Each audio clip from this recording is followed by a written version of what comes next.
to our next pair. Carol says, hey, Akil, regarding the discussion yesterday, I listened to the podcast episode 328 again and totally got the point on overexposure. Definitely going from 6 yen crosses down to 3. Also comparing your 20 currency pair portfolio to mine, which is almost like 30. Yeah. Well, here's a tough thing. And again, a $30,000 loss often inspires stuff. There's nothing wrong with having a big portfolio, right? The question relies in the frequency when it comes to overexposure. Because let's say you're trading something like the daily chore, right? How many of you guys have tested the daily chore? We're going to get some frustrated answers, I know that. But, or like an FTB is an example, like a low frequency, even pattern trading, a low frequency setup. So I use the daily chore just because it's something I think you guys would all be familiar with. And you're going to get maybe per pair, right? Maybe 1 trade per month, right? Would you guys say? I'm trying to remember my numbers off the top of my head. Maybe 1 a month per pair, 12 a year, 12, 15 a year per pair, about that, right? So if you're trading 30 pairs, right, there's a very low probability, and again, depends on all the correlations between your pairs, but you can handle a large portfolio like that because the frequency is so low. The trading opportunities aren't coming every day, so very rarely, you're not going to have 30 trades on at once on the daily chore. You're probably not going to have 15 trades on at once, especially with that strategy where you're typically, depending on how you're trading it, you're probably out of the trade in a few days anyway. You're probably only likely to have, at most, maybe like 5 trades or maybe 10 trades on at any given time, I would suspect. So you can handle a big portfolio like that without having to worry about overexposure. However, if you have a portfolio where you have a high frequency signal, right? What happens if you get 30 trade signals at the same time? Is your account built to handle that? So meaning that, can you have a max risk on 30 positions at the same time? And if all 30 of those positions were to lose, keep you above your max drawdown? So that's one of the questions that needs to be addressed. Another question is this: do we need to trade 30 pairs? Like I would ask you this, Carol, and I don't know your situation. And I think it's Carol. If I'm saying that wrong, just correct me, please. Why 30 pairs?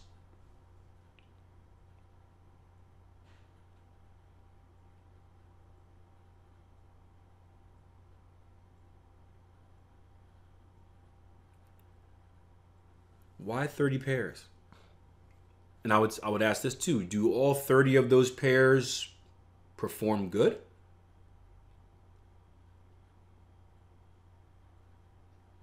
Have all 30 of those pairs have positive results in your back testing?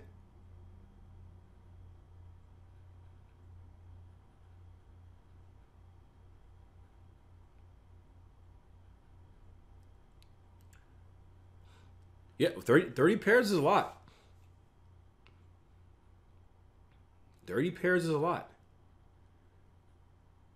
But the question is, do all of them perform good in back testing? Do all 30 perform well with your trading strategies, system, whatever it is you're trading?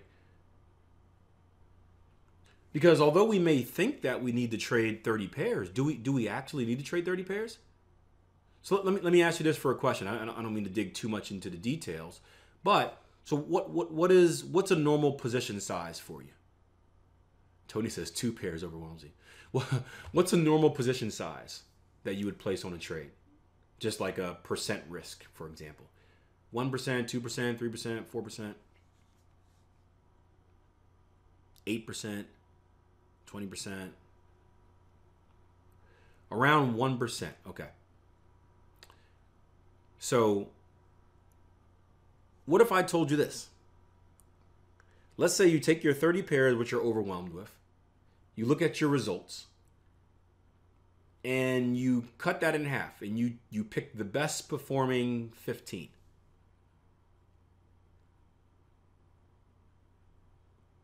Would you rather trade 30 pairs with some of them being mediocre and 1% risk, or would you rather trade a stronger 15 with 2% risk? Because the overall risk is going to be essentially the same, but you're risking more on your stronger pairs. Which would you rather do? Would frequency be a measure? Yeah, now frequency is important.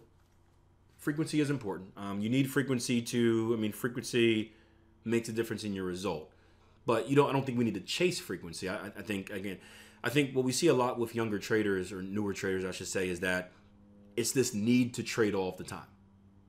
Like moments like this where I come in today and I'm like, hey guys, I got nothing on the radar. This is very bothersome. This the need to trade. Again, it's like we talked a lot about casino mentality yesterday. Every day that we trade, you can essentially look at it as we're walking into a casino, right? Would you guys agree? Now again, we talked about good traders, professional traders. We're walking in with an edge, right? When I walk to the craps table, I know what I'm doing. I'm ready to take some money, right? But every day, essentially, we're walking to the casino, right?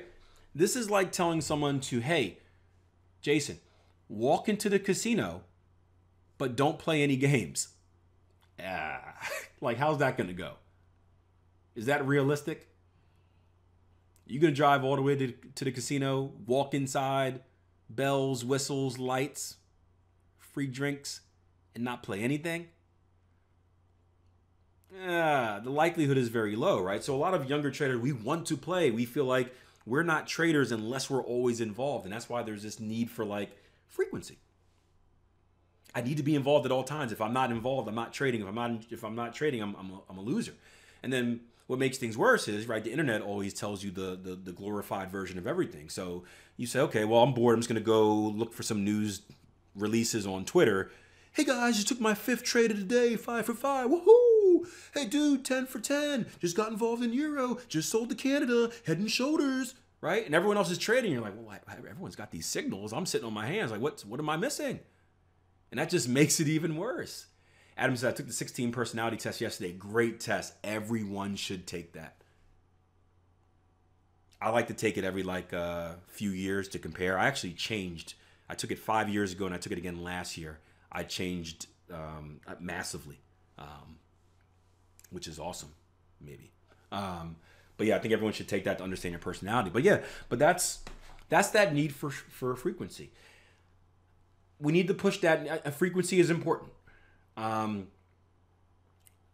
wouldn't be, and this is where Jason Greystone and myself differ like this. Jason Greystone said he can trade a strategy that has 10 opportunities a year as long as it makes money. He'd be okay with it. I would not be okay with that. So I need a certain amount of frequency to stay sane, because the lower your frequency is, the more emphasis there is on the given trade, right? You guys follow me? There was a brilliant trader I worked with, David Alcindor. OG remembers him, and we had a mastermind meeting down in Kansas. Ate far too much during that meeting. Man, we showed you guys how Americans feast. Yeah, did we ever? But we had a meeting one morning, and this is a brilliant trader, probably the most brilliant. He's a doctor out in Colorado, probably one of the most brilliant minds I know. Very hard to understand because everything is in smart person talk. Everything, if you think about me and everything I say is in dumb person talk, he's the exact opposite. So very hard to understand. But brilliant mind. And he taught us this strategy. And we had a coder in, we were going to automate it and maybe put it out to our traders for something. And the strategy, he got so in depth with the strategy, and there's so many details and filters and whatnots to it, that it only offered 2 trading opportunities a year. Now, it was like 90% correct, but it only offered 2 trading opportunities a year. And some of you may say, hey, look, two opportunities a year, 90% correct, I'll take that. Think about the pressure on any one trading opportunity. Think about your length of drawdown, right? Drawdown time is just as important as drawdown, I guess, the actual monetary value, right? My biggest drawdown ever, again, after I got good, was about a 17% hit. And it was a 17% hit over about a month, maybe 6 weeks, right? and it hurt. But it wasn't the worst drawdown I've been a part of. The worst drawdown for me was only like a 5% drawdown, but it was like 25 weeks long. It was like from May to September, and it was the worst. It was a difference between the 17% hit was like ripping the Band-Aid off, and I took my pain right in the middle of the year, then it was over, and I was like, all right, let's get back to business. This one was like slowly pulling a Band-Aid off a hairy arm. The sensitive part of a hairy arm, just slowly, like each week, hair by hair, puke, puke, puke, puke. And like I came in each and every day, and like it was more of a mental torture. It was more of a, seriously, it was more of a mental torture because 25 weeks, guys, that's a long time. My entire summer was spent losing. And it wasn't like it was a drawdown. Some of it was break even, but my entire summer was spent not making new equity highs. And I didn't really lose that much. Again, I probably only lost like 5% of my account. But it seemed like the world was over. I started questioning myself if I was a good trader or not. So to have a system that maybe gives you one trade a year, you mess up on that one trade, either it's your loser, whether you just miss it because of that low frequency, you've got to wait maybe 6 more months to get another crack at it. That taste has to stay in your mouth for 6 months. Whew. I can't personally deal with that. So frequency is important. I think one of the reasons that day trading is so easy for me to take losses in day trading because the frequency is so high. Right? Trading is a game of numbers. I know that the numbers will, unless I self-sabotage, the numbers will ultimately be in my favor. So again, going back to the casino reference, right? I just want, keep playing, right? Have the player at the blackjack table just keep playing, and I will eventually make money as long as we keep playing, right? If it's a player plays and then another person doesn't come for like 5 hours, then it's a different story. So frequency does play. You got to find that balance. It is important. But back to the topic that we got off on is, quality over quantity, right? I don't think there's any need to trade 30 pairs, especially given the conversation we had yesterday about correlations, right? I don't think there's any need to trade 30 pairs, right? So what I would do is this, right? Back test all 30, right? Draw them out on your chart or have them on a little deal like this. Color code them. Like euro dollar, great. Pound dollar, great. Grade A trade opportunity. Euro yen, that was okay. Pound yen, that was okay. Dollar yen, bad. Dollar Canada, bad. Aussie dollar, super bad, right? And grade them like this. And then I would take your top performing pairs, right? Put them in your portfolio. Eliminate any that have correlation. So let's say we get down to these yen crosses we talked about before, where it's like Aussie yen was good, Canada yen was okay, New Zealand yen was good. We said dollar yen was bad, right? You know that you have these 4 yen crosses, but you only want to have 3 in your portfolio, right? Look at those in a bunch and say, okay, well, out of these 3, dollar yen was bad, so no. Or Canada yen performed worse than these other 2, so I'm going to go with these 2. Trade the best of the best. Keep your best employees, right? Is there any point of keeping an employee around that's bad? You're just paying them and they're not really bringing anything to the table? Is there any point of doing that?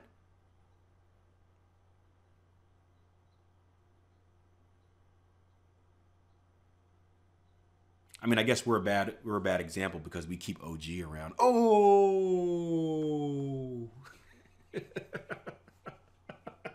No, he didn't. I'm kidding, OG. OG writes the checks. I'm joking. Oh, man. Notice how I waited till after the end of the month to say that. Hopefully he'll forget, but before April 1st. Or April 1st. Gosh, where am I? June 1st. I'm sorry. Shouldn't have done that. But yeah, that's how I would say it. I don't think there's any need to trade 30. Again, it depends on the specifics of your strategy. If you're something that has a very low frequency, you're watching it may give you one trading opportunity every month. Then there is a strength in numbers type of deal. So it's going to be very specific to your trading plan and your portfolio. And I would love it if you would come in and actually do an accountability session and kind of talked about this, so we can help you even more in a more kind of I guess one-on-one small group environment. But yeah, think about quality over quantity. Numbers don't lie. Look at your testing and ask yourself, what has the best results? Put those in your those are must be in my portfolio. Must be. And then the ones that had okay results, right? If you want to, you can add them in as well. But the less pairs you trade, the more exposure you can have to the ones that you do trade. And it's no different than I want to invest more in my top employees. And I think any business would agree with that, right? I want to invest more in my top employees. I want to trim the fat. If you're not contributing to the company, you shall be gone. If you are contributing to the company, right, I want to pay you more to keep you around. I want to invest more in you. Same thing with like a prop firm, right? David's performing well in a prop firm. I want to give David access to more money because he's going to make me more money. Wayne is performing bad. I want to limit how much money Wayne can spend, or eventually say, hey, we're not gonna need you. We no longer require your services. But that's a good thing. There we go. Look at that. Good talks, man. I love this. This is one of the benefits of having slow days. We get to have some really great conversations, which is great. This will probably be the last month for the live room because OG will see that I will be shut down and removed after my earlier comments. If you have a minute or two, I've got all the time in the world. I literally have nothing else.